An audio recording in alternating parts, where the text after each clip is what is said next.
So after 6 days namin dito sa Tacloban mga lods, bibiyahin na kami ngayon papunta ng Surigao.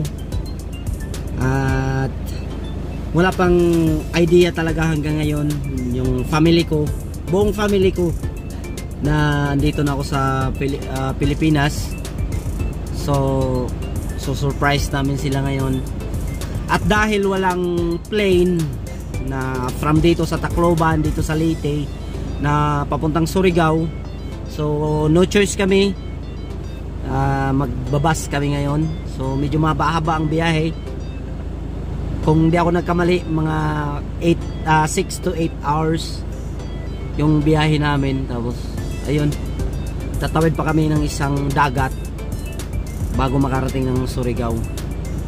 So makikita natin mamaya kung anong mga ganap pagdating namin sa Surigao. Yeah?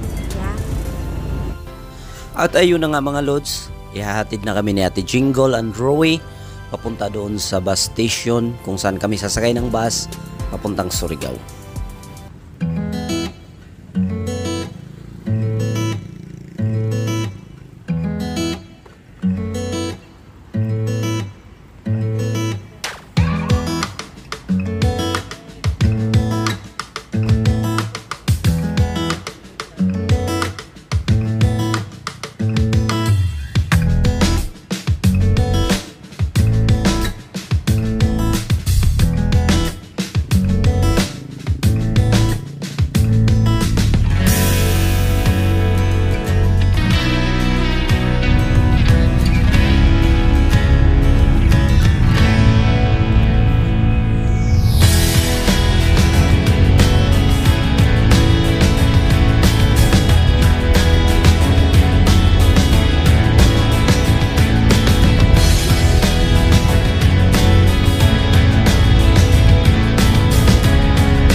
After 4 hours na biyahe namin mga lods galing Tacloban, nakarating na din kami dito sa Liloan Port kung saan kami sasakay ng barko patawid na ng Surigao.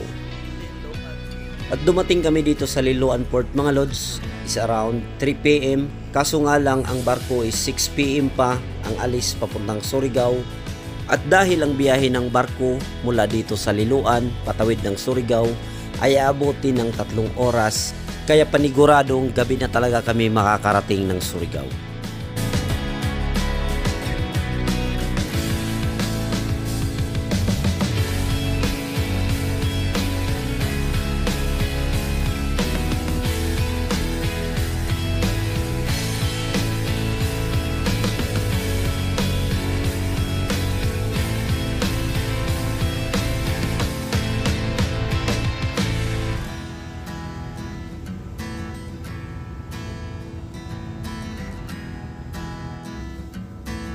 Pagkatapos ng 3 oras na biyahe sa barko mga lods, at ayan na, nakikita ako na ang Surigao City. At dahil gabi na kami nakarating dito sa Surigao City at medyo alanganin na kung didiretso pa kaming umuwi sa amin, kaya no choice ako mga lods, kinunta ko na lang yung pamangkin ko na nag-aaral dito sa Surigao City para i-book kami ng hotel at bukas na lang kami uuwi sa amin. At dito nga pala kami nag-book sa Tavern Hotel mga lods, malapit lang din sa pier kung saan dumaong yung barko na sinakyan namin.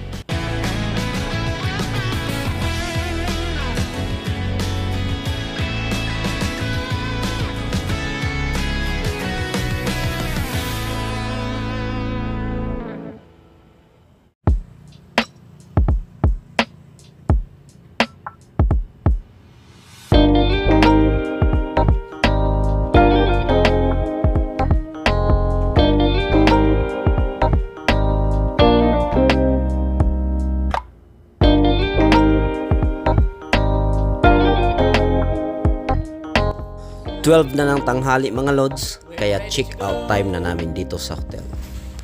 Going home! Sumakay na ulit kami ng bus mga lods for 30 minutes hanggang doon sa crossing na paakyat na sa amin.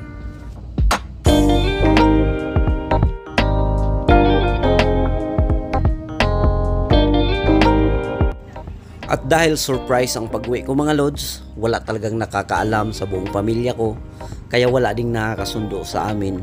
Kaya naman, nagpakyaw na lang kami ng masakyan, paakyat doon sa barangay namin.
Nun kay tumuli.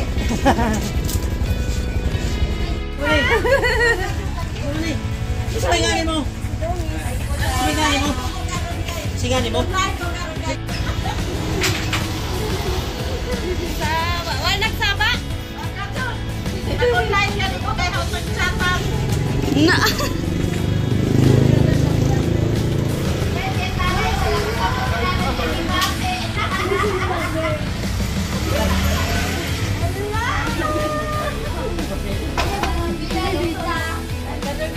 Ay, gigutom eh. Deserve.